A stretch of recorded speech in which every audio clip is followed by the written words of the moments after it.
ইতিহাসের পাতায় ঢাকা পড়ে থাকা শত বছরের পুরনো কোনো স্থাপনা যখন চোখের সামনে ভেসে ওঠে, তখন সময় যেন থমকে দাঁড়ায়। ইট পাথরের এই নীরব দেয়ালগুলো যেন ফিস ফিস করে বলে যায় শত বছরের পুরনো কোনো রাজকীয় গল্প কিংবা ভক্তির উপাখ্যানা। তেমনি এক জীবন্ত ইতিহাসের সাক্ষী কিশোরগঞ্জের ঐতিহ্যবাহী শ্রী শ্রী গোপীনাথ মন্দির।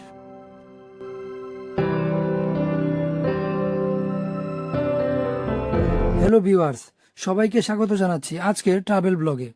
আজ আমরা এসেছি কিশোরগঞ্জ জেলার ঐতিহ্যবাহী কটিয়াদী উপজেলায়। আজকের সফরটি একটু আলাদা, কারণ আমরা এমন এক স্থানে যাচ্ছি যা এই অঞ্চলের ধর্মীয় সংস্কৃতি এবং প্রাচীন স্থাপত্যের এক অন্যান্য মেলবন্ধন। আমাদের আজকের গন্তব্য কটিয়াদীর আচমিতা ইউনিয়নের বুকবেতাল গ্রামে অবস্থিত শ্রী শ্রী গোপীনাথ জিউ মন্দির। চলুন কথা না বাড়িয়ে যাত্রা শুরু করা যাক।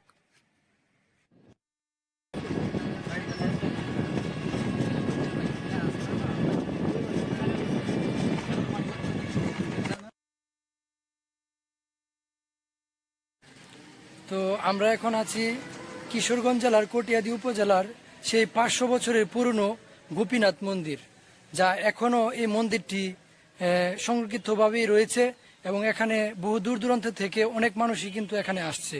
তো চলুন এই মন্দিরের ভিতরে গিয়ে আপনাদের কোনায় কোনায় দেখাই এবং এর ইতিহাস সম্পর্কে কিছুটা জেনে নেওয়া যাক।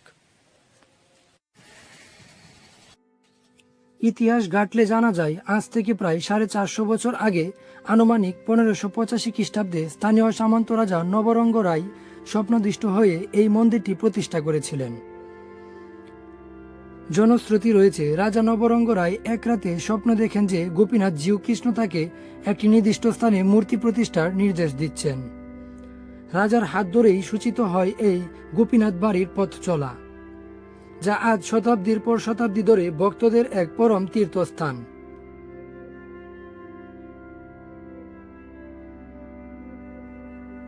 এই গ্রামটির নাম বুকবেতাল কিভাবে হলো, এর পিছনে জড়িয়ে আছে বাংলার 12 ভূঁইয়ার প্রধান বীর ইশাখার এক দারুণ ঐতিহাসিক গল্প। প্রবাদ আছে, বীর ইশাখা এক সময় তার বিশালাকার সৈন্যদল নিয়ে এই পথে যাচ্ছিলেন। ঠিক সেই সময় গোপীনাথ মন্দিরের মধ্যাহ্ভোগের আয়োজন চলছিল। রাজকীয় ভোগের সেই সুঘ্রাণে মোহিত হয়ে ইশাখা পথেই তার সৈন্যদল নিয়ে যাত্রা বিরতি করেন। মন্দির কর্তৃপক্ষ অত্যন্ত সম্মান ও শ্রদ্ধার সাথে বীর ইশাখা এবং তার পুরো সৈন্যবাহিনীকে সেই প্রসাদ বা ভোগ্য দিয়ে আপ্যায়ন করে। এতে ইশাখা এতটাই মুগ্ধ হন যে তিনি মন্দির পরিচালনা সংক্রান্ত খরচের জন্য বিপুল পরিমাণ জমি লাখরাজ বা নিষ্কুর হিসেবে দান করে দেন। সেই ভোগ গ্রহণের ঘটনা থেকেই এই এলাকার নামকরণ হয় বুকবেতাল।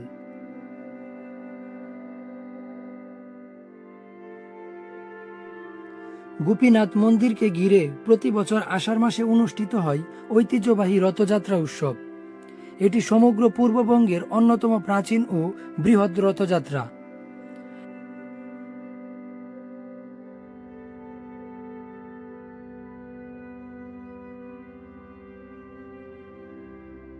এদিকে একজন ভদ্র মহিলার সাথে দেখা হয়েছে, তো চলুন ওনার সাথে একটু আমরা আলাপ করে দেখি। আচ্ছা, এই যে মন্দিরটা, এটা তো আমরা শুনেছি প্রায় 500 বছরের মতো পুরনো, মানে এটা কি আসলে সত্য? সত্য।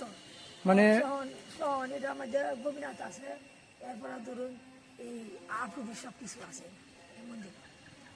এখানে কি অনেক দূর দূরান্ত থেকে মানুষ আসে?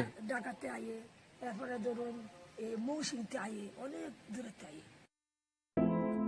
শত বছরের ইতিহাস আর ঐতিহ্যের এই সাক্ষীগুলোকে কাছ থেকে দেখার অনুভূতি সত্যি আলাদা। আমাদের চারপাশের এমন প্রাচীন ঐতিহ্যগুলো রক্ষা করা এবং এগুলো সম্পর্কে জানা আমাদের সকলেরই দায়িত্ব।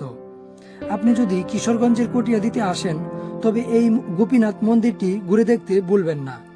আজকের ভিডিওটি আপনাদের কেমন লাগলো তা কমেন্ট করে জানান। ভিডিওটি ভালো লাগলে লাইক ও শেয়ার করবেন। দেখা হবে পরবর্তী কোনো ব্লগে নতুন কোনো ঐতিহাসিক স্থান নিয়ে। সবাই ভালো থাকুন, সুস্থ থাকুন।